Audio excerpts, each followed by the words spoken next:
being able to bridge that divide, which, when you're sat in your lawyer's offices or at home as the parties, and you just can't understand where the other party is coming from at all.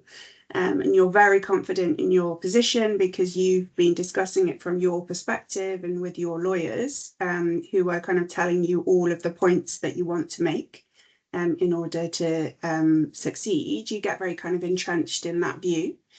But then when you come to mediation, you don't have to stand totally behind that anymore. You're not in a court. You're not trying to convince a third party that you're right and the other party's wrong anymore.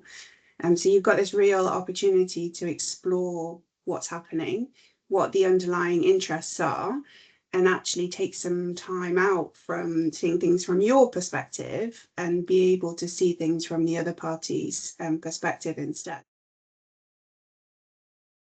Welcome to our short video series, Meet the Mediator. In this series, we're getting to know the people behind the role. Mediator Locator is a national mediation referral service, which we connect clients, law firms and organisations with the right mediator. And today I'm delighted to be joined by Sarah Ellington of Watson, Farley and Williams. So if we get started, Sarah, perhaps you can tell us a little bit about your professional background and the path that led you to where you are today. Yeah, perfect. So I'm a dispute resolution, ESG and impact partner at Watson, Farley and Williams, as well as a mediator. And it's coming up to nearly 20 years now that I've been in practice. Always worked in kind of large international law firms throughout my career, and been really fortunate to do a really wide variety of disputes, coming in the last kind of 10 years or so to more ESG focused disputes. And that's just the way it's developed over time, essentially. And for those that are uninitiated, what does ESG cover specifically, would you say? Yeah, so ESG stands for environmental, social and governance. And I tend to work on the social and governance side, so business and human rights in particular. And it's for my business and human rights practice that I've got ranking in Chambers Global, that I've had for, I think, 6 years now. The years seem to go by quite quickly.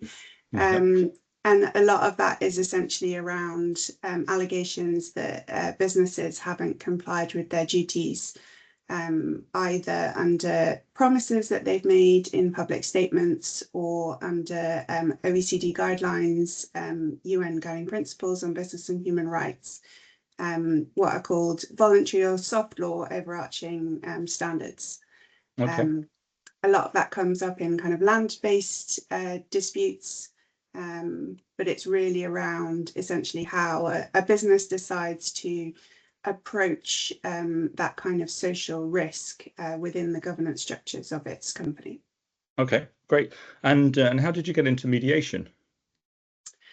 So I first experienced mediation as a trainee, actually, at a time when it definitely wasn't quite as well known as it is now. And I just remember being kind of awestruck at how something that had seemed totally unbridgeable in terms of a dispute, and that the parties would never be able to agree on because they were so polarised, actually ended in a settlement on the day. And in fact, the clients going out to dinner afterwards whilst the lawyers worked up the mediation settlement agreement. So really, being able to repair and replenish the relationship as well. Well, that's great. That's a great story. And in relation to mediation, what do you find most rewarding about it? I think it is this thing about, being able to bridge that divide. Which, when you're sat in your lawyer's offices or at home as the parties, and you just can't understand where the other party is coming from at all. And you're very confident in your position because you've been discussing it from your perspective and with your lawyers, who are kind of telling you all of the points that you want to make in order to succeed. You get very kind of entrenched in that view. But then when you come to mediation, you don't have to stand totally behind that anymore. You're not in a court. You're not trying to convince a third party that you're right and the other party's wrong anymore. So you've got this real opportunity to explore what's happening, what the underlying interests are, and actually take some time out from seeing things from your perspective and be able to see things from the other party's perspective instead. So just a really powerful tool, I think, from that perspective. Okay, no, that's great. And are there any particular types of mediation you especially enjoy working on?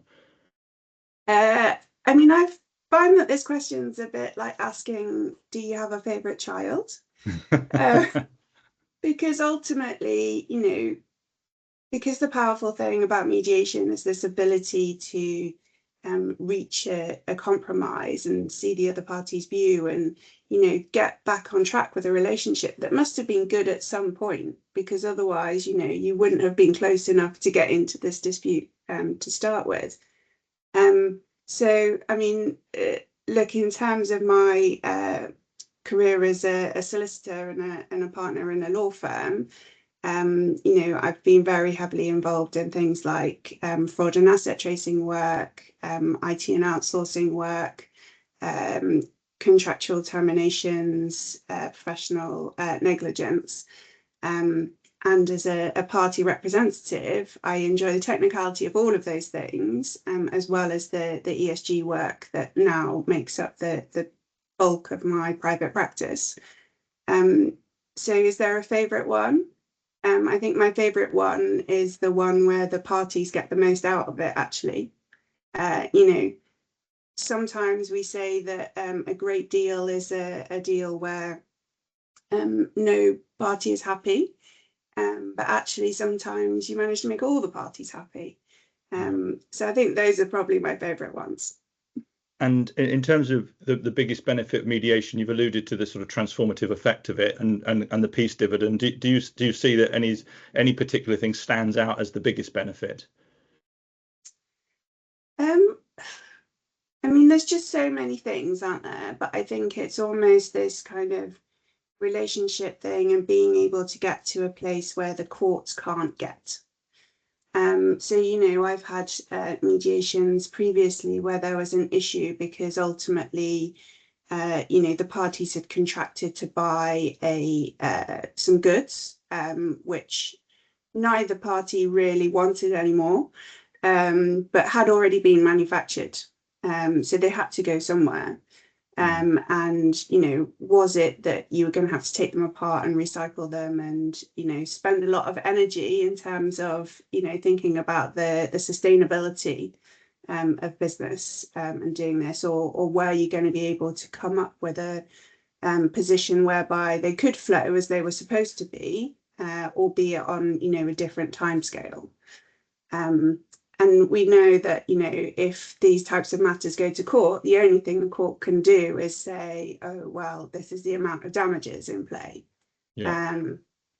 So, being able to do something that actually enables some, albeit with some renegotiation, it's not the original deal that the party struck, because otherwise they wouldn't be in the dispute.